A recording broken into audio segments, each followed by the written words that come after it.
Hello and welcome to Who's the Bossk? It's a Star Wars podcast from laughingplace.com. My name is Mike Celestino. I am your host. I am the lead Southern California reporter and editorial director for Star Wars content at Laughing Place. This is episode number 146 of Who's the Bossk, and we will be discussing the latest new episodes of both The Mandalorian and Star Wars The Bad Batch, the animated series on Disney Plus. And for that discussion, I have invited back on the show my friend and fellow Star Wars fan, Mike Mack from Laughing Place, a fellow contributor to Laughing Place. Mike Mack, how are you doing? Thank you for coming back on the show to chat with me about Star Wars. Yeah, thanks for having me back. I'm good. How are you doing?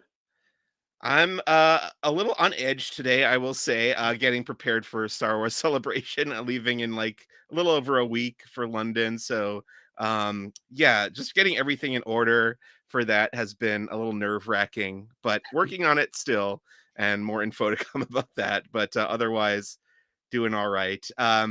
So you're known, I'm the kind of the Star Wars guy at Laughing Place. You're more known as the Marvel guy, though you are also a Star Wars fan.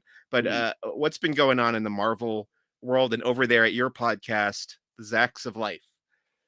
Yeah, well, right now we're in a bit of a lull. It feels weird. I think for like 3 straight years, it felt like we had Marvel content pretty much every day to talk about, Yeah. and now we're kind of in a period of pause between projects here. We had Quantum Mania just a little over a month ago, so it's not like it's been that long of a break. But Yeah. we got a little while now before we get Guardians of the Galaxy in May. So right Right. now, just Marvel's Moon Girl and Devil Dinosaur on Disney Channel and Disney Plus. I've been really enjoying that, so that's been a lot of fun. And that's an animated show, right? I haven't seen that Yeah, yet. yeah, it's Um, it's a lot of fun. It's very funny, and it's one of those animated shows that is obviously geared towards a younger audience, but works for adults as well. okay. What's the next big live action series then? Is it Secret Invasion, the next one? Yeah, Secret Invasion. We still don't really have a date for it. Rumors are saying right now that it's June, Okay. which you know how the calendar works with it. When it's spring, it tends to be June, July, something like that. So, Right. um, yeah, we'll probably be seeing that fairly soon. Although I think What If might come before that, but we still don't have a date on that either.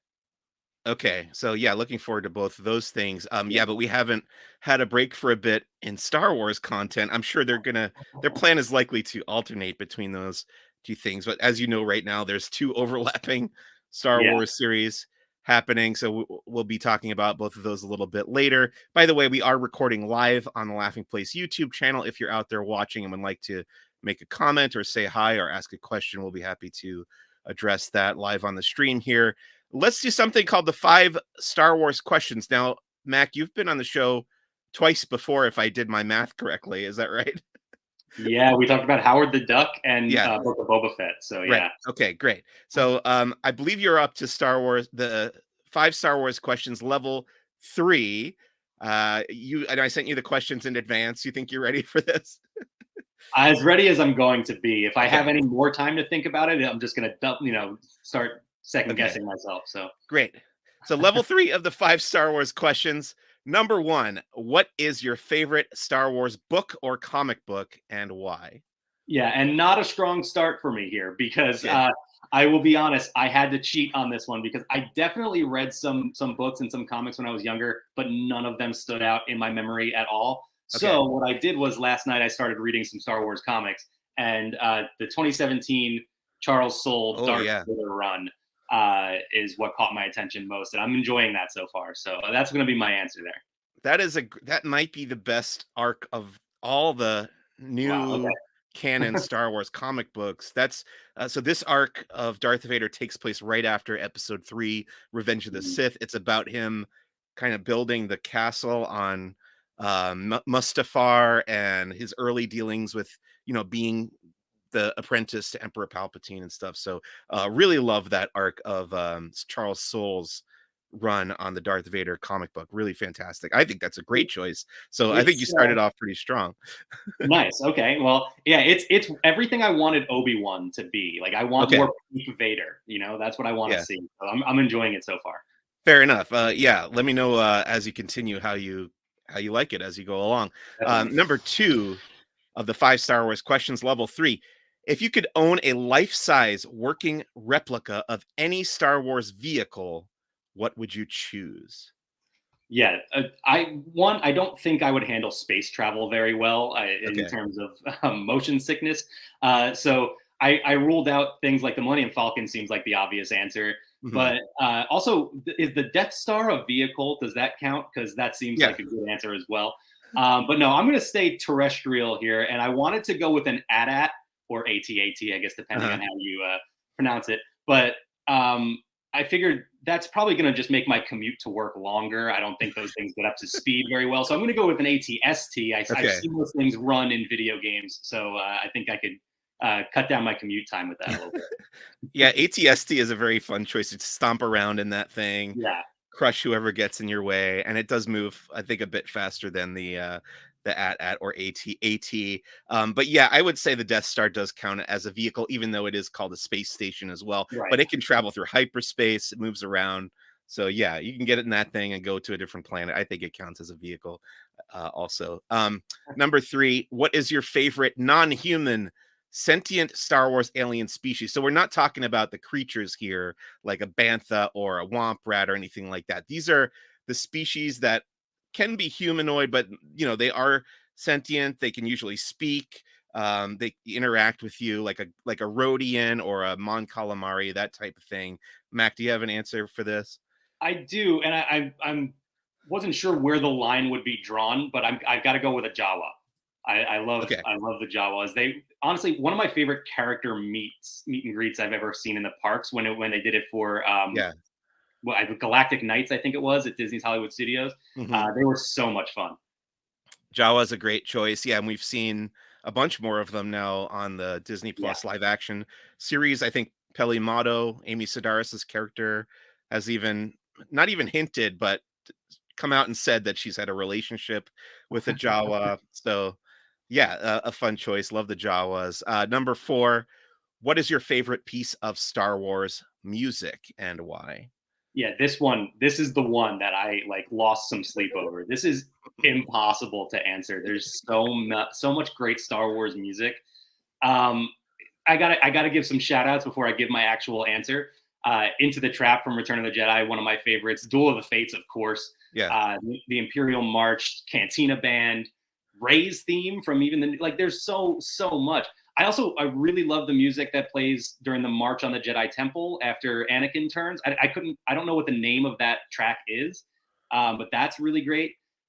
I have I to yeah, I don't know the prequel stuff as much as yeah. the original trilogy scores, but yeah, go it, ahead. it it feels blasphemous to not pick something by John Williams, Yeah. but my alarm when I wake up in the morning for the last 3 years has been the Mando theme. So Okay. that's got to be it for me. What a great segue that would be if we were done with the 5 Star Wars questions, but we're not yet. We have one more left to do. So, number 5 of the 5 Star Wars questions, level 3. If you could go back in time and be present for the filming of any Star Wars live action scene in movies or TV, which would it be? Yeah, I have to imagine just about everyone's answer for this is the I am your father scene like that. That Okay. has to be it, right? But so in order to be different, I'm just going to go with the scene where the stormtrooper hit his head on the door. I would have lost it, so that would have been a lot of fun. Also, the scene, and actually this spurred a question in my mind for you: is what do you consider the death of Anakin Skywalker? What what scene is that? Well, he kind of dies twice, right? So he Right. dies on Mustafar, or maybe he dies when he becomes Darth Vader when he kneels in front of Emperor Palpatine, or Yeah. maybe he dies there in the Death Star in Return of the Jedi. But I think there's probably a few different answers for that. Yeah, so the scene where he dies on Mustafar, I think, is one that gives me chills, and Okay. I can't imagine too many people go with a prequel answer. So that's probably another good one too. Yeah, those are all really good answers. Yeah, I think with the Mustafar scene, you might be surrounded by a lot of green screen if you're okay with Fair, that. But sure, but it's okay, more about the performance right. and all that stuff. That's totally fair. Yeah, and bumping the head, that's a really funny choice as well. I think somebody may have said "I am your father," but we've gotten a lot of the, carbon freezing platform. Oh, okay. Um, I I think love you, maybe Ryan 1 or 2 Merrill. people. Yeah, exactly. Yeah, that makes sense. That's been a popular choice too, but yeah, great choices there. Okay, so going back to your previous answer, it's great that you selected the theme from The Mandalorian, a wonderful new theme written by Ludwig Göransson for The Mandalorian. And speaking of the score for The Mandalorian, I conducted a interview. It's about a half an hour long with the new composer for The Mandalorian season 3. His name is Joseph Shirley. He worked under Ludwig Göransson for the first 2 seasons of The Mandalorian. He also scored, he was the main composer on The Book of Boba Fett. He composed the score for Creed 3, the film that came out earlier this month, and we talk about all of that right now. If you're watching this live on YouTube, by the way, you're not going to hear the interview. So you have to tune in later when I as an audio podcast, or you can go and watch the entire interview in video form on the Laughing Place YouTube channel. But it's composer Joseph Shirley from Book of Boba Fett. And that was my discussion with Joseph Shirley, the composer of the score for The Mandalorian and the Book of Boba Fett. I want to thank Joseph for taking a half an hour out of his busy schedule to chat with me. That was an amazing opportunity. I was super nervous about it. You know, actually, I told him that if I could make a list of people I wanted to talk to this year about their work on The Mandalorian, he would be very close to the top. And that was definitely true because I've been very curious about some things, and he was gracious enough to answer those questions for me. So really, really thankful for him and everybody who helped set up that interview, his PR team who reached out and stuff like that. So thanks again to them. Let's talk about some Star Wars headlines for this week. We're going to start with something fun before we go into the usual frustrating behind the scenes stuff. There was an announcement from Disney Parks that Hyperspace Mountain will return to Disneyland in May. And throughout the month of May, we're getting something called Star Wars Month at Disneyland Resort. Mac, have you done Hyperspace Mountain at Disneyland? I have not gotten to do Hyperspace Mountain. I've always wanted to. I did get to do Rock and Roller Coaster at Hollywood Studios during Galactic Nights when they did that whole overlay with the music and stuff. So that was really cool. But Hyperspace Mountain seems like it would be a really fun experience. Yeah, I'm super excited for that. There's also going to be Star Wars Night, which has happened before as part of Disneyland After Dark, and then this whole Star Wars month thing where there's a whole bunch of different stuff going to be going on throughout that month. And this is all after Star Wars Celebration happens in London, so a lot of big Star Wars stuff coming up. Not that it hasn't already been busy this year, but yeah, I'm excited for all that stuff. Now let's get into the frustrating stuff. This is more behind the scenes news coming out of the trade publications. This isn't stuff that Disney or Lucasfilm is announcing officially, but we did hear that writer Damon Lindelof, who was one of the showrunners on Lost, he did the Watchmen sequel series on HBO. He's done a bunch of stuff. He was going to be writing or co-writing a secret Star Wars movie that had not been announced yet by Lucasfilm, but he was co-writing with a guy named Justin Britt Gibson, and now apparently they have left the project. So apparently the director is sticking on, whose name is escaping me at the moment, and there's going to be a new writer. But I don't know. What are your thoughts on all these kind of behind the scenes machinations of Star Wars? Is this something that bothers you as a fan, or are you just kind of waiting and seeing what the finished product is before you make any form any opinions or decisions like that? Yeah, it's frustrating. I mean, I can imagine for you, like we said, Marvel is my go to. That's my number one, property that I'm focusing on. Yeah, And we're kind of getting a little bit of this. Like they're cutting back on some of the streaming projects and things like that. And it seems yeah, like some of the things that weren't officially announced are kind of falling by the wayside. But I feel like you're getting so much more of this with Star Wars, and it's got to yeah. be frustrating. And especially when you don't really have a whole full slate laid out ahead of you. I mean, we know things like Skeleton Crew and some other projects like that. But and I guess it's fair that they didn't actually officially announce this movie, but it's still, we've heard about it, and I know there's a lot of fans of Damon Lindelof out there, so that was very exciting, and to have this fall apart is, yeah, it's definitely frustrating. I hope we end up getting back to whatever this project was eventually. Yeah, I count myself among Damon Lindelof's fans. I was a big fan of Lost. I don't love everything that he's done, but I do think he's gotten better over the years. I especially love The Leftovers, his series on HBO. Thought that was really wonderful. So I was looking forward to seeing what he would do with Star Wars. So this was kind of a bummer for me. At the same time, I'm just kind of I have to withhold my judgment and judge Lucasfilm's output by the output itself, and Right. not Yeah. and like I've been saying, the only thing I haven't really enjoyed from the Disney era of Star Wars was The Rise of Skywalker, and even that wasn't too terrible. I think I can get on board with just kind of being open-minded about whatever's coming next and letting them worry about the behind the scenes stuff. But speaking of behind the scenes news, we also found out that the Daniels, who just won Oscars for directing Everything Seemingly all of them. Everywhere. What's that? Seemingly all of them. All of the Oscars. Oh, I thought you meant all the Daniels, but, no, just 2 of the Daniels won all of the Oscars, for Everything Everywhere All at Once, and now they are directing an episode of Star Wars Skeleton Crew, which is one of these other live action series that are, it might be coming out either at the end of this year or maybe the beginning of next year. They may have already shot this episode, because I know it was in production a while ago.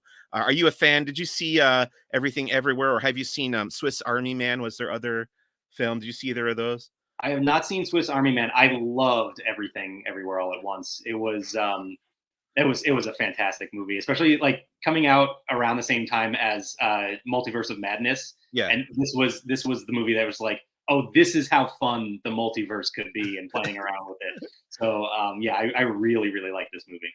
I So enjoyed it too. What's that? I'm excited. I mean, I would love to see what these guys can do with Star Wars. I imagine their approach to Star Wars might be a little more restrained than what Sure, they sure. doing in that, because that movie is super hyperkinetic, and Yeah. definitely enjoyed it, and I loved obviously Ke Kwan's big return to the big screen. But yeah, I'm curious to see what they do with Star Wars, and I think it's just one episode of that series, Skeleton Crew. But we'll find out what they do with that whenever that show eventually comes out. I'm sure we'll get more info on that at Celebration. So stepping away from Star Wars for a minute, we talked last week about the cancellation of the Willow series. Boy, this is more of this behind the scenes stuff. But I just wanted to address, John Kasdan, the showrunner on Willow, had released this letter that basically said, like, not everything you're hearing from entertainment news media is 100% accurate. It's not quite as cut and dry as what you've been told. I know Disney has come out and said, like, yeah, we never really officially announced an official second season of Willow, but it's also part of the Lucasfilm library, and we're very proud of it. So you never know what might quite happen. I would argue, I don't know, did you watch Willow at all? I did not know. Okay, there is a shot, not to spoil anything, but at the very end of the season, there's a shot of this person who's been writing or reading the book that the series is encapsulated in, and he or she puts it on a shelf, and there's 2 more volumes of the books waiting Okay. to, so there's like this heavy implication that there were to be 2 more seasons. I would call that an announcement of, something else to come. I'm surprised that Disney allowed that actually to be included if they weren't planning on Right. renewing the show for a second season. But this also came with the Willow series, came at this time of upheaval in the Disney company. It was being, I think it was going to be released like the week after Bob Iger came out. It was around that period, or the week before, or something like that. So I guess it's not a big surprise, especially considering it wasn't grabbing the cultural attention the way that Star Wars often does. So I'm not terribly surprised that it's not happening right away. And I guess it remains to be seen if we'll ever get any more Willow. But it was interesting to read all this insight from John Kasdan. It's like a 3-page letter. You can go and read it on his official Twitter. Let's get back into Star Wars here. There's a new story trailer for Star Wars Jedi Survivor, which is the video game sequel to Star Wars Jedi Fallen Order that came out a few years ago. Mac, are you a gamer? Are you playing? Have you played this Fallen Order game? Are you looking forward to the sequel at all? I remember playing a demo for Fallen Order a long time Okay. ago, but never actually playing the real game. I did enjoy it. I know a lot of people. My brother especially loves the original game, so I'm sure he's excited for the new one.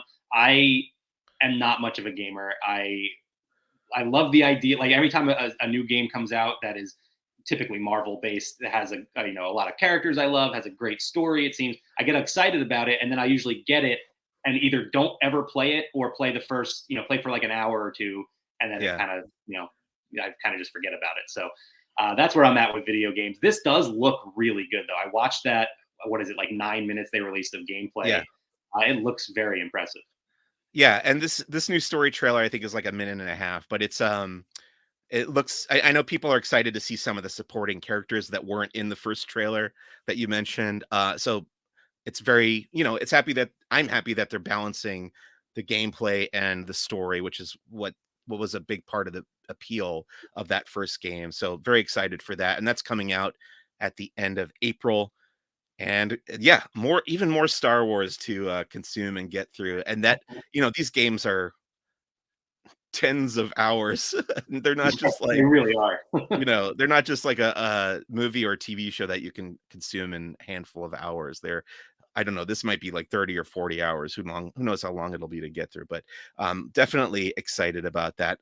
I did write a book review for an upcoming new novel called Star Wars: The High Republic Cataclysm. This is the big final novel in phase 2 of the High Republic, and I was a little hesitant going into it because I didn't like the previous adult novel, and I thought this one was a big, big improvement.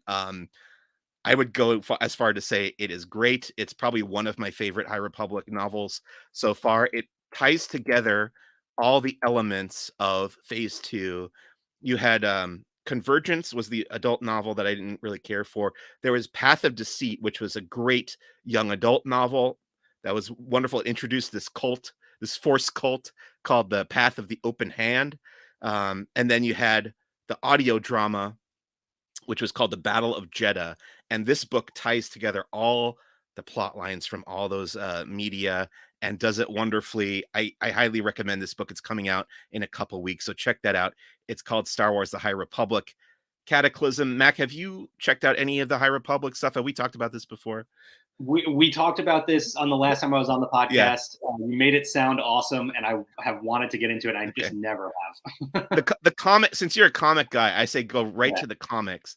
The comics are the best part of the whole thing. Some of the novels have been great, some of them have been not so great, but all the comics, especially the ones coming from Marvel, have been wonderful. So that would be my recommendation of a place to start. Speaking of comics, I read and reviewed Star Wars Darth Vader number 32. Now you talked about the Charles Soule run on Darth Vader. This is part of Greg Pak.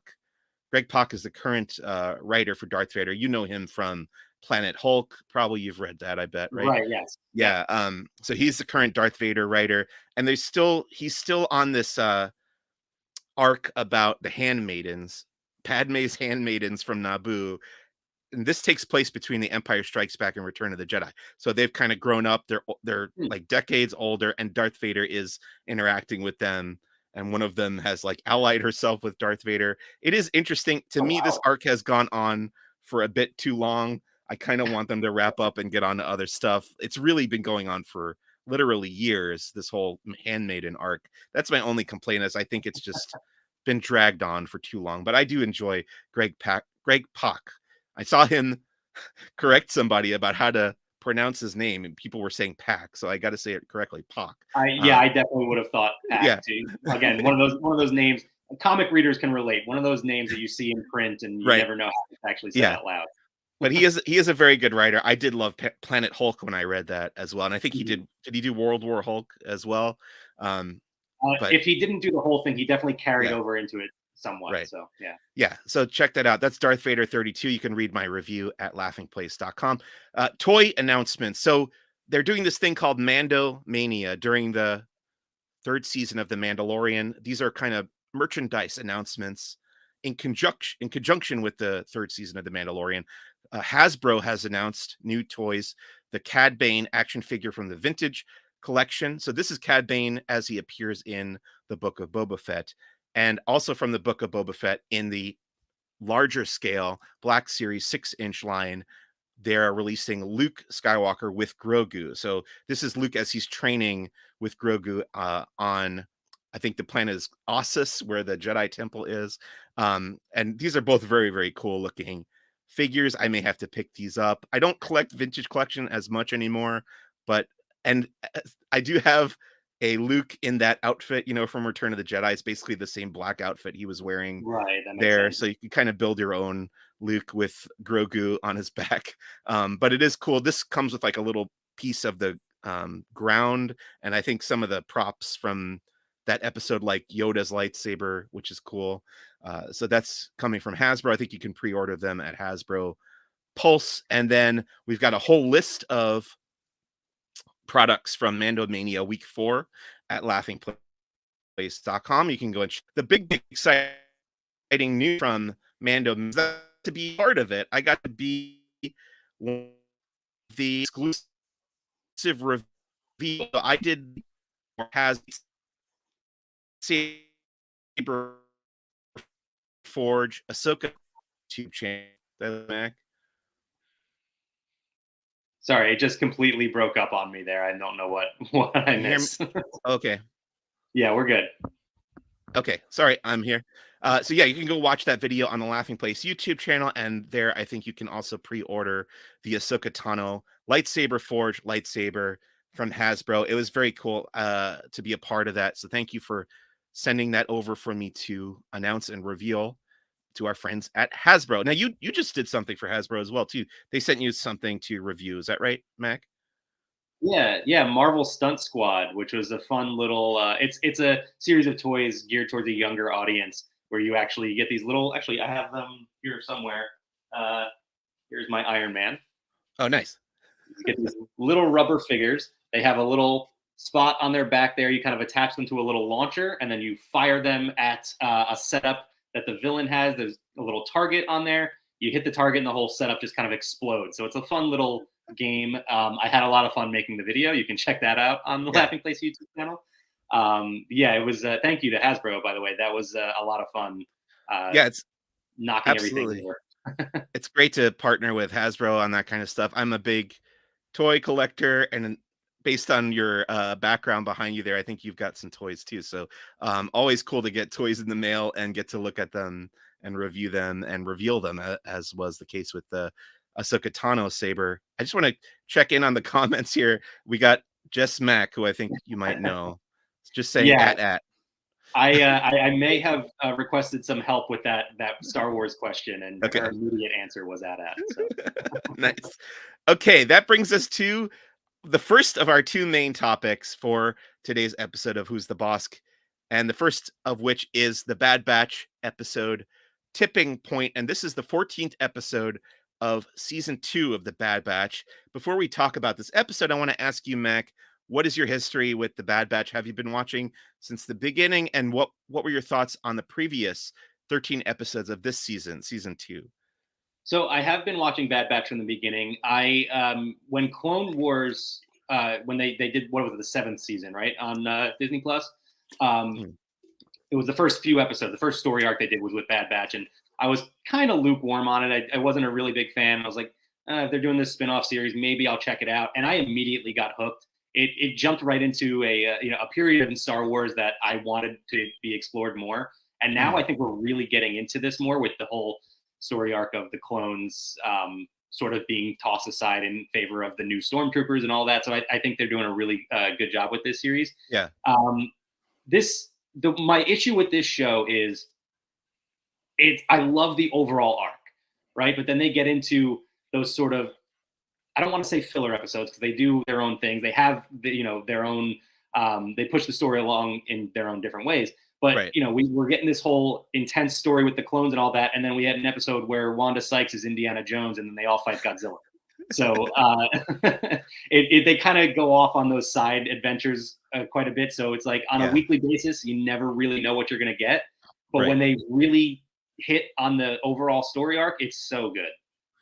Yeah, I kind of feel the same way. And I've talked about this with a couple other guests before, but I've started thinking about it like the X-Files, which was my favorite show growing up, which had like mythology episodes, then you had standalone episodes. So as long as you're in that frame of mind, like you said, you never quite know which of them you're going to get. Right. And you just try to enjoy those standalone episodes for what they are. I think it's easier to consume the show that way. And you kind of know, okay, by the end of the season, by the series finale or season finale, whatever it's going to be, you're going to get a big chunk of that mythology downloaded.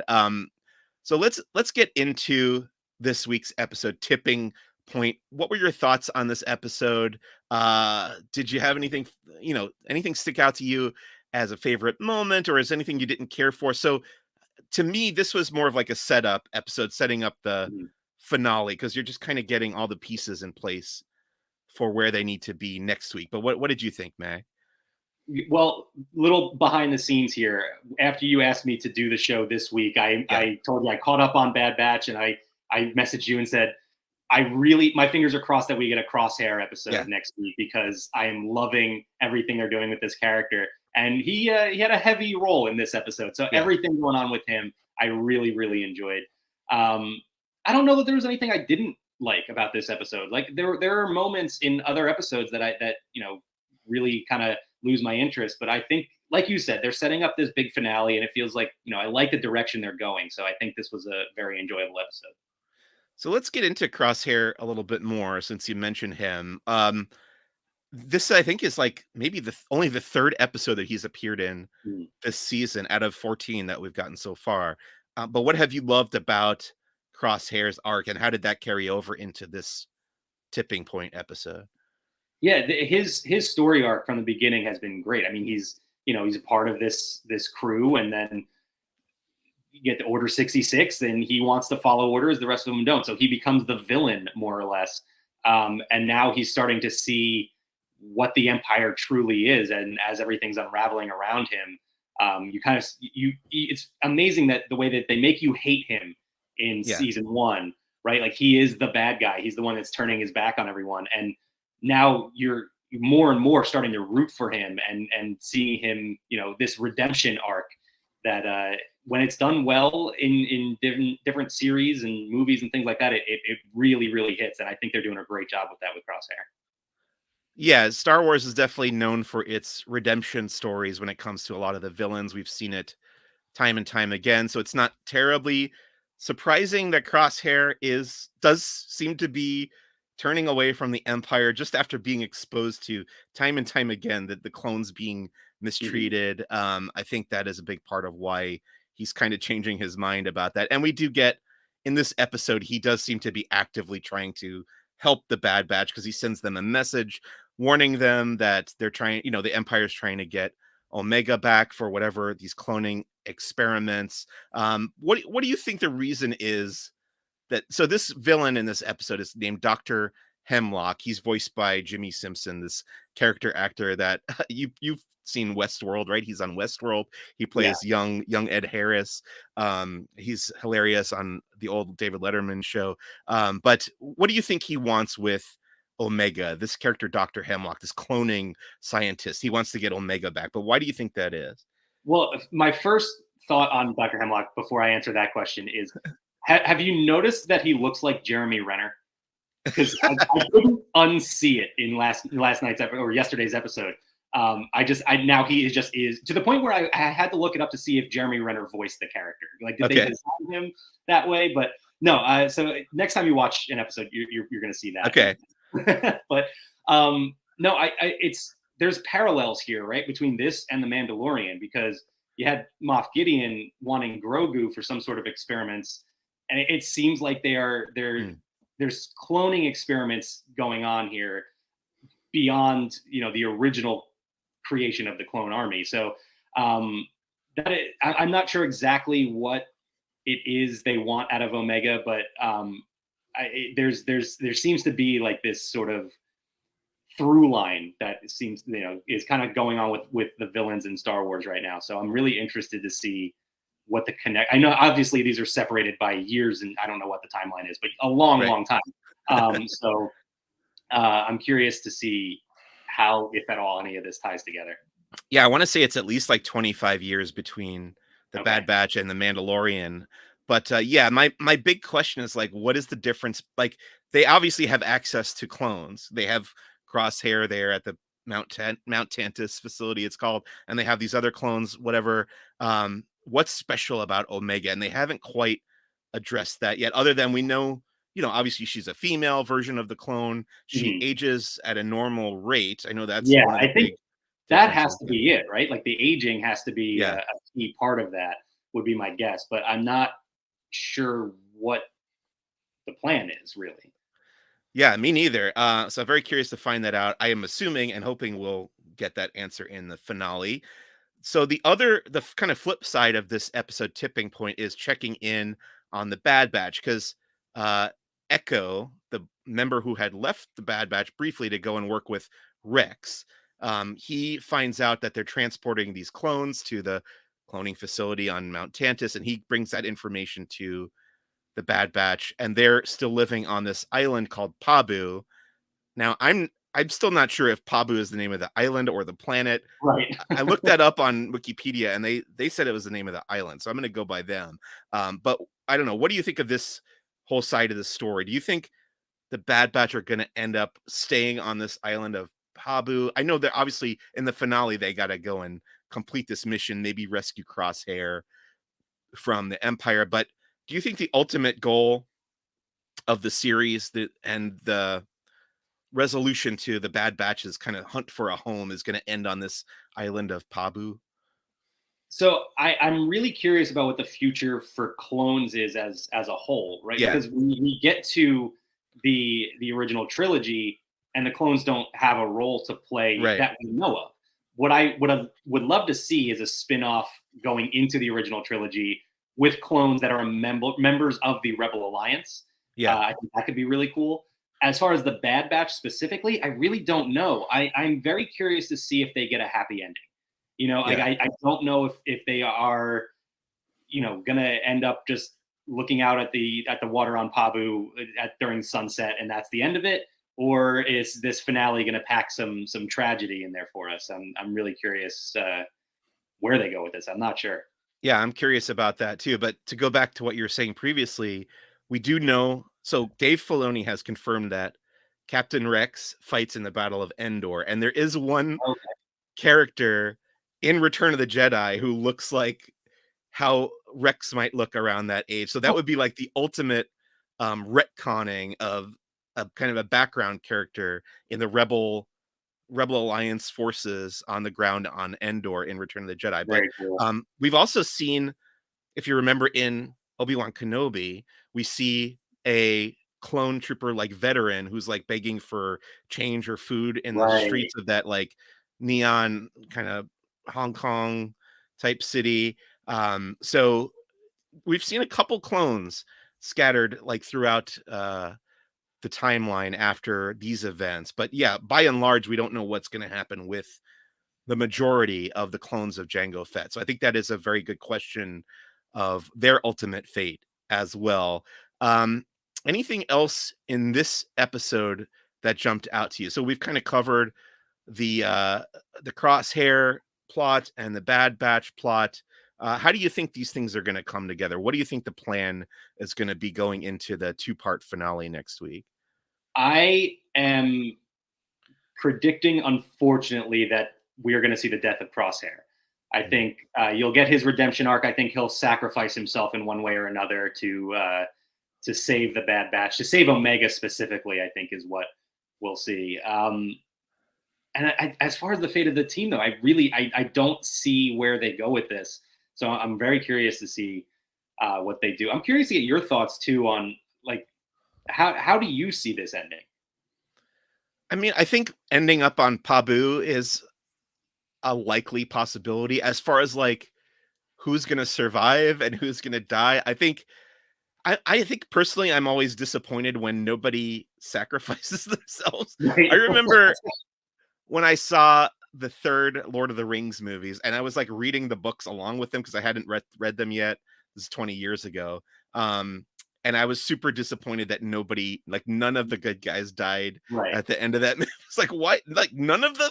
You got to have at least one. there's got to be sacrifice. consequences, right? That was Yeah, exactly. to shift to Marvel for a second. That was my biggest problem with Quantum Mania is there was no price to be paid for that movie. But Right. Yeah, Kang made such a big deal about what a threat yeah, he was, and then they defeated him pretty easily. yeah, But yeah, I do kind of want somebody on the good side to pay the ultimate price. But I think, yeah, you just have to. You have to make it feel like a genuine threat, like you said, and have there be consequences. So I think that's what I'm hoping for is that, yeah, whether it's Crosshair or one of the other members of the team, paying, sacrificing themselves to make everybody else safe. I think that would be satisfying. I don't know. Do you think this is the end of this renewal or week? sorry, it's breaking up on me again. But I think I got the gist of your question here. We think the Bad Batch will have more of a story going forward. Um, and you can cut me off if I'm answering the wrong question. But no, I'm not sure. I don't know how much. It's hard to tell because, like we talked about, with all of these other projects getting canceled or maybe not canceled, we don't know how much time there is to fit these other projects in, right? So it's really difficult to lay those things out. Yeah. Um, but I think these characters have endeared themselves enough to Star Wars fans that they could have more of a story going forward. Maybe not in another season of the Bad Batch, but maybe in a spin-off of some sort. Spin-off of a spin-off at this point, I guess. But, Spin-off of a spin-off of a spin-off. Yeah, because it's like Clone Wars was a spin-off of the movie, then the Bad Batch, then we could get right. another one. Yeah, you never know. But yeah, I'm digging this season. Like you, I am curious to see what's happening next week. So we will find out in the two-part finale coming up next Wednesday. Let's get into our second main topic for this week. It's what everybody's buzzing about. It's chapter 20 of The Mandalorian, entitled The Foundling. But first, let's talk about kind of the same question again for you, Mac. What was your relationship with this series from the beginning? And what did you think of the previous 3 episodes of season 3? Yeah, I've loved The Mandalorian from the beginning. This was the thing when Disney Plus launched. This was the project to watch right Yeah, away. And I don't know that Disney Plus has topped it, to be honest. Not to go off on too much of a tangent, but right. it might still be the number one thing out there. But no, I've really enjoyed the series so far. I've liked this season. I am, I guess, not loving this season as much as I did the previous one. Okay. But it's early. It's too early to, I gotta withhold judgment for now. I do really, really like Bo-Katan, and I like her getting more of the spotlight. So I'm curious to see what they do with her in the future. Yeah, this does seem like a very Bo-Katan focused season because she's been in every episode so far. We've had 4 episodes. She's been in all of them, even though she only played a supporting role in season 2. So it's nice to see her so heavily featured. I think, we're getting a big arc for Bo-Katan, as we'll talk about later. But let's get into this episode. It's called The Foundling. So if I had to guess what they mean by this title, The Foundling, I think that applies to both Grogu and Bo-Katan, and also can apply to Din Djarin because we know he was a foundling as a kid as well. But what did you think of this episode, The Foundling? Again, did you have any favorite moments or anything you didn't like? I have a lot of questions. Okay. I don't know if you're going to have the answer to, but I'm curious if Okay. you have any thoughts. But no, I like the episode. Like I said, I like the spotlight on Bo-Katan here. It just feels different, right? Like it feels like Din Djarin's story is more or less completed, right? Like he Hmm. accomplished his goal, and now there's just sort of this underlying thing. And Mandalorian does sort of the same thing as Bad Batch. They have these little side missions and episodes where they kind of go off and do different things. It doesn't quite like get so far away from the main story like Bad Batch does, I don't think. So it kind of, doesn't throw me off as much. Yeah. But no, I enjoyed this episode. I'm very curious. I don't know. Do you want to hold questions for other when we get to other topics here? Or No, should I let's dive right in. Let's go ahead. Yeah. Okay. So, well, first, right in the beginning of this episode, I had the question of how do they eat when there's so many of them around each other? And then, of And they course, answered that for you. yeah, they do. They all go off in separate directions. Seems really inconvenient. So I that was so I was sorry. when they said that we got that like campfire scene, and Bo-Katan asks Din Djarin, "How do you eat if you can't take off your helmet?" Um, and I was thinking back to the season 1 episode, called The Sanctuary, or just Sanctuary, where they're hanging out on that planet. It's the episode Mhm. where we first meet Cara Dune, and Din Djarin is given, like, a bowl of soup or something, and then we see there's, like, a shot that's, like, he's looking out through the window, and he takes off his helmet, and we don't see his head or his face. It's kind of like a low angle shot. He Mhm. puts his helmet on the windowsill, and you see him like pick up the bowl and start eating the soup without putting his face or head in the shot at Right. all. And I was thinking like he's just lucky that like no one turns in his direction or Right. walks in on him, because then he's broken the code and has to go bathe in the living waters. I think that they hadn't fleshed out the mythology as much at that point, so he wasn't as concerned about having Right. Right. somebody see his face, but he wasn't as careful as he is these days. Yeah, but I thought that was an interesting revelation of how nobody eats together in this Yeah. community. You have to everyone who's living there on this planet in that Mandalorian covert, every time they have a meal, they have to go off by themselves. It is a very curious, uh, puzzling way to live your life, but I guess it fits with a lot of the extremism, the extreme rules of this Mandalorian sect. So, yeah, I thought that was interesting at the very least. Well, and the way you just put that kind of leads into what my actual question is here. Do Mandalorians often have children? Well, we did get confirmation in this episode that Ragnar is the son of Paz Vizsla. Yeah. Um, so I guess the answer is yes. We probably can't explore this too far on Right? the podcast, but yeah, that was an interesting revelation there Yeah. because I assumed that they were all foundlings at one point or another, right? Like, or either that, Yeah. or it's just like the family lineage, which again still leaves questions. But I assumed it was more that they, at this point at least, that they were just finding more and more people and making them Mandalorians. But yeah, I don't know. A lot of helmets banging together, I guess, was as far as we should take that. What else you got, Mac? No, I think that's it as far as my Okay. questions are concerned. But no, I Okay. did I did like the episode. Those jokes aside. So this episode, the kind of bookends of this episode take place on this unnamed planet where the Mandalorian sect, this Children of the Watch, they have this covert set up on this planet. They're training. Everybody's having sparring matches. They bring in Grogu to train. Din Djarin says, playtime is over. It's time for you to train. And he fights with this paintball dart gun.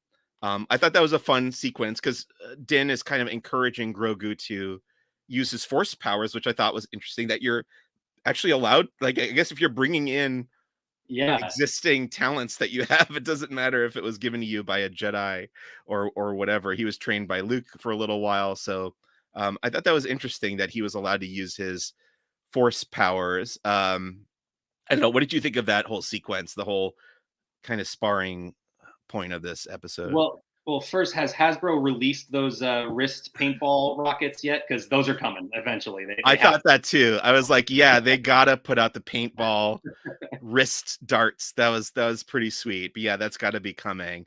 But then so there's this kid Ragnar who's played by Jimmy Kimmel's nephew, I think Wesley Oh Kimmel. wow. Yeah. So speaking of nepo babies, I guess that's one of them. But he's carried away by this giant dragon thing that they call a raptor. And as you know, if you've seen Jurassic Park, the word raptor means bird of prey. But in this case, it is both a bird of prey and a giant scary dinosaur thing that carries him away. So the whole quest of this episode is to save Ragnar from the raptor. But the kind of B story is Grogu stays behind with the armorer, and she makes a little fun little new piece of armor for him that has the Mudhorn signet on it. And then he, as she's welding this thing, he flashes back to his escape from the Jedi Temple during the Jedi Purge after Order 66 on the planet Coruscant. Let's talk about that. What were your first thoughts about this scene when that came up, when we started flashing back to Coruscant again. Well, all right. Got to provide context here. It went swirling around the internet before I got to watch the episode because we watched the episode Oh, at night. So there were spoilers thrown out there yeah, by some publications. So I luckily did not get it spoiled for me. But just having that in the back of my mind, I was like, okay, which character is going to pop up? yeah, And then as soon as it got to the flashback, I was like, okay, so we're gonna see Obi-Wan, or we're gonna see somebody, some character like that. It was not what I expected for sure, but it was still exciting. I liked that we got back to that moment. That is sort of a gap in the story, right? That we don't know yeah. how Grogu got out of there, out of the Jedi Temple. So it was definitely very cool to see. I did not recognize the actor. I know now who it is, but did not recognize him right away. And I'm curious to know how many Star Wars fans did, really, to be honest. I'm proud to say that I recognized him pretty much right away. Although my first instinct, because so many people had theorized this, my first like split second instinct was that it was Mace Windu. Right, Like right. so many. I know, I don't want to come across as racist at all. But he is a bald black guy. Mhm. Um, and so many people had said, "Oh, I wonder if Mace Windu survived his fight with Emperor Palpatine, and maybe he came in and he was the one who rescued Grogu." Obviously, once in that split second, I thought Mace Windu. Then I noticed his green lightsaber. I was like, Yeah, that okay, was he's got a yep. green lightsaber. He's probably not Mace Windu.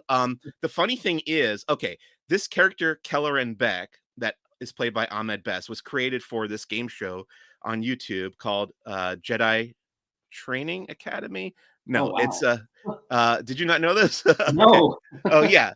No, it's called Challenge of the Jedi Temple. And there are 10 episodes on YouTube that you can watch. It stars Ahmed Best. It's sort of like Legends of the Hidden Temple, the game show from the 90s, but it's set in the Star Wars universe. So this is where this character, Kelleran Beck, comes from. And I was super excited to make that connection pretty early on. I definitely did not expect that. I didn't predict it in any way. Honestly, Mace Windu probably would have surprised me less than Right, Kelleran right. Beck, but I do think it's awesome for Ahmed Best that he got to come back and play this character.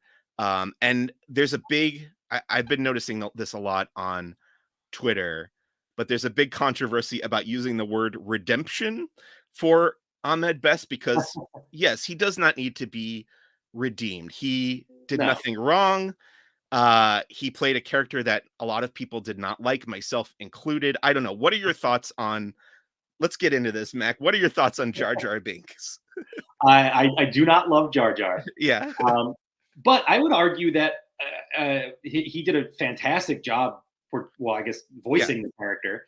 right. Um, Well, he was but on set. If you see behind the scenes stuff from the Phantom Menace, he wore these okay, eyes. I He was was going on to ask set you that. walking around next to Ewan McGregor and Liam Yeah. Neeson. Yeah, Yeah, I actually yeah, just recently saw a video of them filming a take for Phantom Menace, and the caption of it was just, "How did anyone keep a straight face?" Because he's just sitting at a right. table. He has like the Jar Jar head, and like delivering lines like normal, like, and they're just having a normal conversation. But Yeah, no, he did an awesome job as that character. It's just not a likable character. So right. yeah, no, it's definitely very cool to see him come back and get a, well, I guess he had this role already, but for that Yeah, role to take on a bigger part in the Star Wars story. yeah. So I because there's this big controversy about this word redemption, I'm going to use the word vindication There for you Ahmed Best and Jar Jar Binks because I was not a fan of the character. I don't blame him for that at all, but I go. also don't think he deserved any of the backlash that he got from the prequels. Like Mike Farnham is saying right now in the comments, Ahmed was getting death threats for Jar Jar. Sad. I'm glad he got to do this as well. I completely agree with that. I think it's awesome for him. The other thing that I was going to say that I kind of lost my train of thought earlier is when he came in and played this character Kelleran Beck for Challenge of the Jedi Temple, he selected a purple lightsaber for himself in honor of his favorite character Mace Windu in the prequels. But I'm guessing that they changed it for this episode just to avoid that Oh, any yeah, more that, confusion. yeah, Because in this episode he fights with a green and a blue episode together, which is sorry, a green and a blue lightsaber together. Mhm. I'm like reading comments as I talk, so that's confusing me. But yeah, the one and only Tinkerbell says, "I like Jar Jar. I'm so happy that Ahmed did get his happy Star Wars role." Mike Farnham also said this episode of Mando 20 was the best. That's awesome, and he recognized him right away. But yeah, super super happy for Ahmed Best to get this sort of vindication after 20 years of Jar Jar bashing, which I was definitely a part of. I never, I am totally opposed to saying anything either online or in person about, you know, being mean in any way to somebody involved with a movie like this. Mhm. So any criticism that I had was either directed at George Lucas or spoken, privately or never directly directed at anybody who was creatively involved with these films. I do not approve of bashing somebody in that way to where they are, considering suicide. Obviously, this is a terrible thing that happened with Ahmed Best's story, his own personal journey with Star Wars. So I'm really, really glad that he has had this vindication arc. But let's talk about the scene itself. I got to appreciate it so much more the second time I watched this episode this morning because my brain was just turning. The first Right. time I Yeah. saw and noticed him, I was just like, "Oh, this is great." They chose the perfect Jedi to have rescued Grogu. But what were you thinking during that scene? No, So I you said know you didn't exactly. you didn't recognize him right away. So No, at what point did you realize it was him? I didn't know who this character was. Actually, did they say his name at Yeah. all in the episode? They did. Okay, I wasn't sure if So, they did or if that just came up in the credits. so they actually Um, say it twice. So they when they're fighting in the hallway, one of the Jedi says, "Let's get him to Kelleran," which I did okay. not pick up on right away. But then Grogu goes up in that elevator, and Mhm. Kelleran, the door slides open. We see him, and then you have that whole chase sequence through the cityscape of Coruscant, and they end up on that platform where there's the Naboo starship waiting for them, and one of the Naboo guards says Kelleran Beck, which Okay. is really when I was like, oh, okay, they are connecting this character from a game show that may or may not have been considered canon before, but I think it's awesome that they made that connection. But what did you think of this action scene just on its own without even the Best connection? Yeah, very very cool. I really like the setting of Coruscant for Star Wars. Matter of fact, I would actually say last week's episode of Mando was my favorite. I can't remember the title of the episode. The convert? The convert, yeah. Yeah. But the story was more focused on the reformed doctor, whatever his title is. But yeah, that I love the setting of Coruscant. It lends itself very well to both like the drama elements of the story, but also the action makes a lot of sense. It's a classic like cityscape chase scene, right? Like you Yeah. flying through all the traffic and everything. So it was really really cool. Also, just it's always fun when you get to see lightsabers, right? Like we don't get a whole lot of that anymore now that we're outside of the original, like the main nine, whatever you Right. want to call it. So it's cool to get lightsaber fights back whenever we can. Yeah, it was awesome to see him fighting and blocking the clone troopers blaster bolts with his lightsaber, also him getting to use the force and push them around a bit. That was Yeah. fantastic. By the way, Tamura Morrison was credited with playing the clone troopers in this episode. I don't know if Oh, he was cool. actually physically on set in the outfits. I think maybe they were CGI creations, but definitely Mhm. his voice as the clone troopers, which is great that he got to come back and do that. Just to address a couple more comments from Mike Farnham, who's been on the podcast before. He said Jar Jar single-handedly keeps him from watching the prequels, but he doesn't blame Ahmed at all. Agreed. He did what he was paid to do. Yeah, this is all, you know, he did what George Lucas wrote and directed him to do. So definitely, if you don't like that character, it's not Ahmed Best's fault. Take it up with Mr. Lucas. And then he asks if the Naboo starship was sent by Jar Jar Binks, which I think could very well be the Yeah, case. He certainly is from Naboo and was a representative from Naboo. What do you think? A possibility. I don't know, Mac. Do you have any thoughts on that? it would have been cool to have Ahmed Best be like, you know, you'll meet my friend on Naboo, and just like not actually mention Jar Jar by name, but just kind of reference him. Right. That would have been pretty fun to throw in there. But yeah, no, cool idea. I like it. Yeah, and then just scrolling back up through the comments, Toy Fan said, "I'm here. The toys sound good." We were talking about the Hasbro announcements from this week, and Tinkerbell had said they don't want any of the good guys to die in the Bad Batch. It's so depressing. I hated Infinity War. Yeah, maybe that's where you and I differ because I like Yeah, darker stories, but yeah, I could see not wanting people to die either. And then Tinkerbell also said that would be cool if the starship was sent by Jar Jar. Yeah, we'll see. Maybe so. This is the other question I have about Keller and Beck and Grogu, because they fly off into hyperspace, and now we know who rescued him from Coruscant in Order 66, but we don't know how Grogu gets from that point to where Mando finds him at the beginning of The Mandalorian. So my question is, are we going to see more of the adventures of Keller and Beck and Grogu? I think this has huge potential for either more episodes of The Mandalorian or just a spin-off, either animated or live action. You could see, you could have I think there's 20 years worth of stories you could have there. I don't know. What do you think, Mac? Would you like to see that happen? yeah. Give us the Grogu verse. I think the fans want it. We are ready. Yeah, no, I feel like everything Star Wars does at this point creates potential. It's like the TVA. You see the timeline branching and splitting. Like everything is just kind of creating more potential stories. So yeah, I would love to fill the gaps more with Grogu. I don't think he is in those gaps. I don't think he's going to be that interesting a character because Right. he has kind of grown from essentially just being an infant, a 50-year-old infant, from where we met him first. So it would have to be driven by other characters around him, perhaps Keller and Beck or any others they feel Yeah. they could throw in there. So, but I think there's definitely potential there. I was saying when we were seeing the flashbacks of Grogu in the Jedi Temple, and he looks like slightly younger there, even He though does, you yeah, know yeah, he's like 25 years younger in that scene, or a little bit more. Um, I was saying it's an even babier Yoda, like it's yeah. an even Did cuter they version, de-aged him like they did Samuel L. Jackson? right? Or Luke Skywalker. Yeah, they just Right. like put him through the computer, took away some wrinkles there, like Patrick Stewart in X-Men 3. Yeah. Okay. Let's see, what else can we talk about in this episode? We already talked about the campfire. Okay, the big rescue scene when we cut back to the present day. Obviously, the Mandalorians have this giant rescue action sequence. Anything stick out to you from that?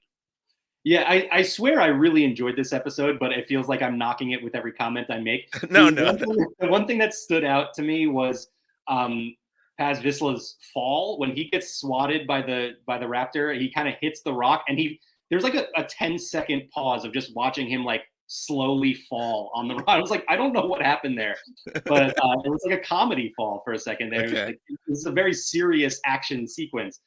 They kind of threw a comedy beat in there for just a second. So I thought that was pretty funny. But no, it was obviously a very cool action scene. I enjoyed and was a little bit curious about the fact that Bo Katan sort of ran point on this entire mission, Mhm. having been like someone who just joined the covert yesterday. Um, I guess we don't know exactly how much time has passed, but and I especially thought Paz Vizsla would kind of take issue with that. He seems like that kind of character, or he has in the past. Especially, isn't there history between houses, or how, I don't know, the Vislas and the Crease? Sure. I'm not the biggest Clone Wars guy in the world. I Yeah. think I've only seen it once, so I'll have to go back and watch those episodes. But if there is, I believe you. So I kind of expected him to have an issue with Bo Katan taking over, not really taking over, but running the point Yeah, on this mission. Until I guess the reveal that it was his son, and he's kind of just going to be willing to do whatever he can to yeah, save him. So that kind of tied things together. But yeah, it was a fun sequence for sure. yeah. I liked all. I agree with you about the kind of awkward fall moment, but I did like the moment where Paz Vizsla says, I think he says, "This is the way," which is like their all-purpose It's Right. like the word Smurf in the Smurf village. It's just like whenever you can't think of anything else to say. Um, but yeah, he kind of acknowledges the help that he got from Din and Bo-Katan, I think there. So they're all kind of bonding. I do think there's another shoe left to drop with this sect. I don't think everything's going to be happy in this little Mandalorian cult for the rest of the Yeah. season. We'll talk about that in a bit. I do want to mention another little connection that I saw to the Phantom Menace, because when that big raptor dragon monster falls in the ocean, that alligator crocodile thing comes out of the water and eats it. And all I could think, I said it in that moment as we were watching the episode, there's always a bigger fish, that just goes back to being in the bongo going through the planet core in the Phantom Menace, and the big Coluclo fish or whatever. But yeah, Mike Farnham says, "I am Groot equals this is Right. the way," and then Tinkerbell said, "In my head canon." So let's see. It started here. After Grogu was rescued from the temple, it turned dark. That's what Ahsoka said last season. So I think he won't be sent to a beautiful place to hide, but something happens to him along the way. Hopefully, we'll get to fill in those gaps Yeah, it further could be very along. interesting. And then she continued that with, he was found by Sigerian slavers and sold as a pet to a family with very bad children. Oh boy, that's even darker than that's like Elmira from Tiny Toons, kind of. Um, Climbing the mountain, did they do it old Batman style? Turn the camera on its side. I was actually wondering that. I was thinking that exact same thing from the old Batman 60s show with Adam West. And you always had a celebrity cameo coming out of one of the windows. Like Right. Sammy Davis Jr. would open up the window and say hi to Batman. I did think of that, Mike. So yes, very good. But yeah, Yeah, I was getting Free Solo vibes the entire okay. time watching that. So Yeah. yeah. Streaming on Disney Plus, free Solo from Right. National Geographic. So they rescue Ragnar, they bring him back to the covert, and they also bring back the baby raptors, which I thought that kind of caught me by surprise. And in that Yeah. moment, again, watching it with my wife yesterday morning, I said, like, well, what are they going to do? How are they going to be foundlings? And then she pointed out they can use them as mounts, which I should have thought of that. But I think that's probably where they're going with this. We're going to see Mandalorians flying around on these big dragon things. I don't know. What do you think about that? That would be pretty awesome. I'm curious to see how they can feed these things. Like, what are they hunting on this just like Yeah. barren landscape here? I don't know how they're going to keep these things alive. That'll be interesting to see. Yeah, they were tempting it with some kind of like a chunk of meat to bring Yeah. it off of Bo-Katan's ship. The last thing I want to talk about with this episode in particular is the discussion that Bo-Katan has at the end with the armorer. So I've been suspicious of the armorer from the very beginning of this series. I predicted early on that the armorer is the big bad of this whole Mm. series, the Mandalorian. The Mandalorian is going to end with some big fight between Din Djarin and the armorer, I think, because she's got these very outdated ways of thinking, all these old rules that people have to follow, not wearing, not taking off the helmet. But in this episode at the end, Bo-Katan reveals to the armorer that she saw the mythosaur under the water, the living waters on Mandalore. And I thought the armorer, when I first watched this episode, I thought the armorer's reaction to that news was interesting, because she doesn't really react in any big way. She just kind of Right. says, yeah, this is the way. And to me, that would have been a bigger reveal to her. So Mm. I don't know. I have my own ideas about this, but how did you read that final moment of this episode, Mac? Yeah, well, she does spin it right away by saying like that's a great vision to have, and Yeah. like kind of plays it off like okay, but you didn't really see a mythosaur. And then Bo-Katan is like kind of standing by it. Um, no, I am very glad actually to hear your theory on the armor being the potential villain, because this has sort of been my issue with this season to this point. Is you've seen Mando go through so much through 2 seasons, and building this life with Grogu, where Grogu abandoned becoming a Jedi, and it seemed like they were going to be together, just off doing their own thing, and it went right back to, well, I need to redeem myself so I can get back into this cult of religious zealots, Yeah. and that was sort of the happy ending for this character. It seemed like. I'm hoping that that's not the case. I'm hoping you are right, and that it goes more in that direction. That it sort of flips on that, because um, I could see it going one of two ways, right? I could see that being the case, but I mean, the show is called The Mandalorian, right? It's not called Din Djarin. So I'm Right. curious to get your thoughts on: do you think it's possible that this show just kind of shifts, and Bo Katan is the main character going forward? Her being a Mandalorian. I think it's very possible, and I think we're already seeing it play out that Bo-Katan is the focus of this season. I don't know if she'll become the main character of the series going forward, but Mhm. I think, you could argue right now already that she has been the main focus of season 3, and I think that will probably continue, and I don't have a problem with that because I think she's very interesting. And yeah, her arc seems to be that, she was first of all, she wasn't a believer in all this stuff from the beginning of the series, or when we first met her in season 2. Obviously, this character has existed in other Star Wars media, the Clone Wars and Rebels. But as far as like her belief in this Mandalorian covert sect cult, whatever you want to call it, she's the convert.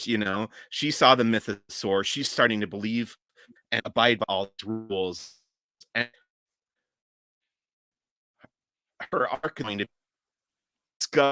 we're going to come to a conclusion of, uh, well, does Din Djarin continue following this stuff? Is Bo-Katan going to continue following this stuff?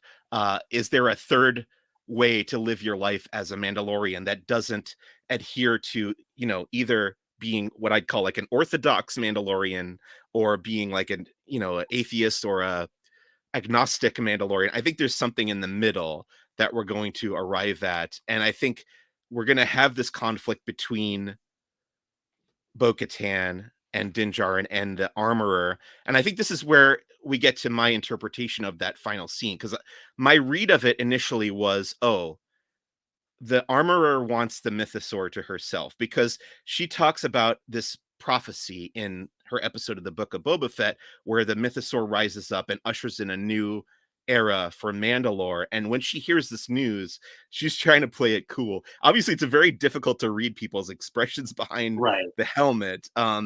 But my interpretation is, oh, she's just kind of playing it cool, like, oh yeah, this is the way. It's not a big deal. But inside, she's like, I got to get to Mandalore, and I gotta ride this mythosaur or whatever to become the new ruler of the planet. And that's also what Bo-Katan wants. So there's going to be this conflict between those characters. Obviously, Din Djarin just wants to be a good dad and, be a good member of his sect as well. But I think there's going to be some questioning of this religion, as you called it, of the children of the watch going forward. I don't know. Did any of that make sense?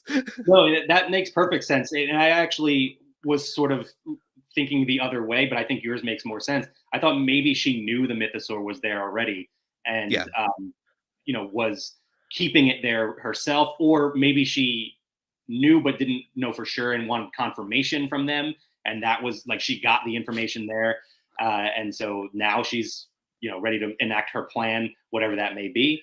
Yeah. But yeah, no, it's definitely an interesting dynamic with this character right now. Um, I just, it is funny, like not being able to read them. Like, are we going to start seeing like the World Series of Poker? Everyone's wearing Mandalorian helmets because Yeah. we just can't read whatever it is that's going through their And Mike, minds. yeah, Mike Farnham joked, "You went over my helmet."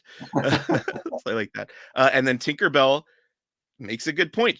She thinks the Yeah, Mandalorian is Grogu. I've actually predicted this before as well. So there's all this infighting about who's going to be the next Mandalore, the person, which is the title that you get when you're the ruler of right. Mandalore, the planet. Perfectly confusing. Like it would be like Yeah. if our ruler was named Earth. Like, Yes. Yes. A human. Yeah. Um, but yeah, I think all these other characters are fighting about who's going to be the next ruler, and they've talked about this character, Tar Vizsla, who was an ancestor of Pre Vizsla and mhm, Paz Vizsla. But that was the first Mandalorian who was also a Jedi. Now, I think that they brought this up in the Book of Boba Fett because they're setting us up for Grogu to be the next Mandalorian who's also a Jedi. And I also think Grogu might end up being Mandalore, the ruler of the planet Mandalore. This is my prediction. I have said that before, but I like having it on record. So if and when it happens, I can go back and say I told you so. But um, I'm anything on else? board with that, by the way. I love that idea. Okay. I think that would be a really cool finish to the series. Is him Yeah. sitting, Grogu sitting on the throne, and then just cut to the Mandalorian. I think that would be awesome. I think it would be awesome if the power goes to his head and he goes dark side and becomes dark Grogu. I mean, we've already seen him kind of tempted by the dark side, stealing people's cookies and stuff like that. So, anything else that you want to say about this episode in particular before we move along here? No, I just that I'm really curious about what goes on with Bo-Katan. If is she going to have the spotlight the rest of this season? Is Yeah. again potential for a spinoff for her? Like I think there's a lot of directions they can go with this character. I think she can carry the series on her own too. Like I don't Hmm. think you need to rely on Pedro Pascal, Din Djarin, and Grogu. I would love to see her get more of the spotlight going forward. Yeah, she's been great. Katie Sackhoff is so good. I was telling my friends at Skywalking Through Neverland that I have been tempted to buy. There's like a 12-inch doll of Bo-Katan you could buy at Disneyland right now, and they bought it. They've been taking pictures of it in Galaxy's Edge and stuff, and Nice. in town. But I keep saying this might be the first thing labeled doll that I have ever bought because I kind of want that 12-inch Bo-Katan doll. Usually I'm an action figure guy. No, they're Yeah. called action figures. I do have like a 12-inch Boba Fett over here, but those were labeled as like 12-inch action figures. But Yeah. yeah, I might have to pick up that Bo-Katan I, doll. you Yeah. mentioned Katie Sackhoff too. I want to say I love when the actors are just as big nerds as we are, and Yeah. so Katie Sackhoff is a perfect fit. Yeah. I love that she has this big role now. So say we all. Okay. I did want to acknowledge the directors of The Mandalorian this season because I keep forgetting to mention their names. If you go back and listen to the previous few episodes, I don't think I've said the names of the directors. So Rick Famuyiwa, who we know from previous seasons of The Mandalorian, he's also an executive producer on the show right now. He directed episode 1 this year. Then Rachel Morrison, she was the director of photography, cinematographer on the Black Panther, the first one. You know that movie, Mac. Mhm. And she has worked with Ryan Coogler, and she's worked with Rick Famuyiwa before. I think she was the DP on his movie Dope, and she directed episode 2, which I think is my favorite episode of this season so far. That's the one where she sees the Mandalorian, where when The myth. Bo-Katan sees the mythosaur at the end of the episode. Such a moody episode when they go into the mines of Mandalore. Really well directed. So great job, Rachel Morrison. Last week's episode was directed by Lee Isaac Chung. He was the director of a movie called Minari that was nominated for Best Picture a couple years ago, I think, that I really loved. A great drama film with the guy from The Walking Dead, whose name escapes me right now. The Asian I'm guy from not The sure. Walking Dead. Stephen Really, really Yoon. good. What's that? Stephen Yoon. Yeah, Stephen Yoon, Okay. exactly.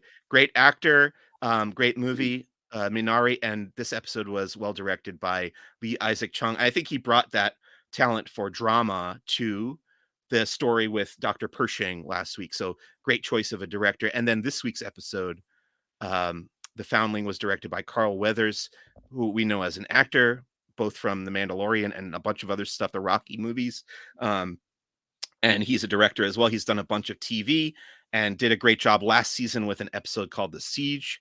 And I thought he did a really wonderful job this year. He's a good action director, I would say. Yeah. And that's what this episode needed. So, do you have any thoughts about these directors or like what their particular talents and styles brought to each of these episodes, Mac? No, I mean, I want to watch Minari now because Yeah. I really enjoyed last week's episode. I mean, I know we talk about these sorts of things at the end of the podcast, but did you watch the Yeah. show Severance? I haven't seen Severance, so that's definitely on my list. We've got Apple TV Plus back now for Ted Lasso, so Right. we may have to check out Severance. But no, I haven't seen it yet. So that show or that last week's episode gave me like a lot of Severance vibes, and so Okay. it kind of tied that together for me. But yeah, so I really liked that episode, and I do agree. I think Carl Weathers is a great director for action. I thought I don't remember The Siege. Was that the episode with Ahsoka last No, season? The Siege was the one on the planet Navarro where they go and raid that Imperial remnant base, and they see like the pseudo Snoke clones in the tanks, and they Right. blow up the thing with the lava, and the TIE fighters chase them. Okay. Yeah, Gotcha. Yeah. So obviously another very action heavy episode. yeah, Um, yeah. So he does a very good job handling that sort of thing. Just the one weird fall scene somehow made its way right. through into Got to make a gif of that because that yeah. deserves it to be gift. So I was going to ask what else we're hoping for or expecting from the remainder of season 3, but you kind of already said you just kind of want more Bo-Katan, which I think we're going to get for sure. Is there anything else that you're looking out for? I keep saying Boba Fett and Fennec Shand. I don't know. I don't know if we're heading in that direction anymore. If Yeah, Boba it Fett, does seem yeah, well, that the door is always open, right, with this show yeah, because there's always an episode that just kind of goes off. They do a little side mission, and you never know who's going to pop up in those sorts of yeah. things. So maybe they just end up on Tatooine in one given episode, and then it's just a one episode arc, and that's it. Um, I want to see. I don't know if it happens this season or not, but I want to see Mando break away from the armor. Yeah. I want that because to me again I don't like this being his ending. Like I don't like that being his end goal. Yeah. Is to get back into this group. So I want to see that him break away from them. I think we're definitely on the same page there because you and I both do these lists for Star Mhm. Wars and Marvel where we do like 10 things we want to see in whatever show or movie is coming up. And my number 10, excuse me, for this year's season of The Mandalorian was for Din Djarin to finally just admit that it's okay to take off his helmet Right. whenever he wants to. It's not a big deal. It's okay. You don't have to wear it all the time. And Liz, my friend Liz, will be happy if we get to see Pedro Pascal's face more often. So I hope that happens. Let's get into that conflict between our heroes and the armorer. I'm predicting that we'll get that sooner rather than later. So hopefully that will pay off. Okay, that's the Mandalorian. Let's get into our final segment for this week. It's called, for every episode of Who's the Boss, it's called First Steps into a Larger World. This is where we talk about the media that we've been consuming and or enjoying outside of Star Wars. My example this week is we've been catching up on some TV shows that we missed last year. So there's a show Atlanta starring Donald Glover, who has a tie to Star Wars. He played young Lando Calrissian in Solo, a Star Wars story. Atlanta is great. It's a dramedy, I would call it, and it's really funny and really dark at times. I'm loving it. We're at season 3 of that show. Definitely highly recommend that. That's available to watch on Hulu. And then The Vow is a documentary series on HBO, and that we're catching up with season 2. It's about a cult in upstate New York. Very interesting, very dramatic as well. Very cool stuff if you want to check those out. What about you, Mac? What have you been watching, reading, playing, anything like that lately? Well, you mentioned it already, but Ted Lasso is back for Yeah. season 3, its final season, and I'm sure you explored this a little bit before, but there are some Star Wars ties to that first episode of last week's, first Yeah. episode of Ted Lasso season 3. The design of Rupert's office and lots of like Palpatine vibes around him, which was really really cool. So that show, if you're not watching Ted Lasso, I mean, it's both the funniest show on TV, but also just like it's like a warm hug. That show, it's Yeah. so good. I have um, not seen this week's episode yet, but okay, do love the show. We did watch the premiere last week and enjoyed it. So I do also want to give a shout out to it's wrapped up now, but The Last of Us. We're talking about Pedro Pascal. So good. That show was fantastic. So yeah, again, HBO or HBO Max. I don't know which one it was originally, but really really great show. And again, Pedro Pascal, the unbearable weight of something talent. The Nick Cage massive movie. talent. There you go. Yes, yeah, I just watched that too, which was fantastic. And Pedro Okay. Pascal is really, really blowing up lately. So I'm pretty much willing to watch anything with him in it. So I have not seen that film yet, but I do want to. Yeah, we're just in the Pascal assance right now. yeah, So so much great content coming from him as an actor. Very talented, very funny guy. Let's wrap up the comments this week with Mike Farnham's saying that Grogu on the throne, his final words will be, "I have nice. spoken." I like that as the final scene of the Mandalorian series. And we're going to wrap up this week's episode of Who's the Bossk. I want to thank my guest, Mike Mack, for taking nearly 90 minutes out of his busy week at Laughing Place to come and chat with me about Star Wars. Mac, where can people find you? Well, when is Zacks of Life coming back? Tell people where they can seek you out on the internet. Yeah, so you can follow us on Twitter at Zacks of Life Pod. Zacks of Life is the Marvel version of this show. We've sort of ripped off Mike's name here for this, followed the 80s sitcom theme with an obscure character from my universe. And we actually are also transitioning into the live video podcast. So we did the first ever Zacks of Live breaking down Ant-Man and the Wasp: Quantumania last month.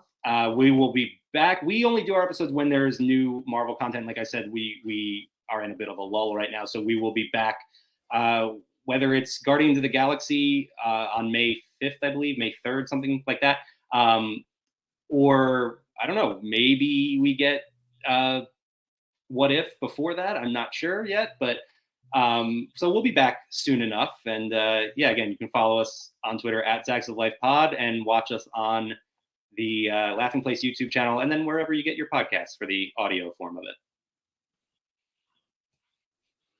Awesome. I think I may have cut out there for a second, but I could hear you. So thank you for that. And yeah, go check out Zacks of Life. All your Disney news and opinions next week on Who's the Bossk. It's more The Mandalorian and the season finale, maybe the series finale of the Bat next week, right here on Who's the Bossk. Thank you out there for listening and or watching here on the Laughing Place YouTube channel. My name is Mike Celestino. You can find me on Twitter at Who's the Bossk Pod. See you next time. Thanks so much. Bye. Let's end the stream.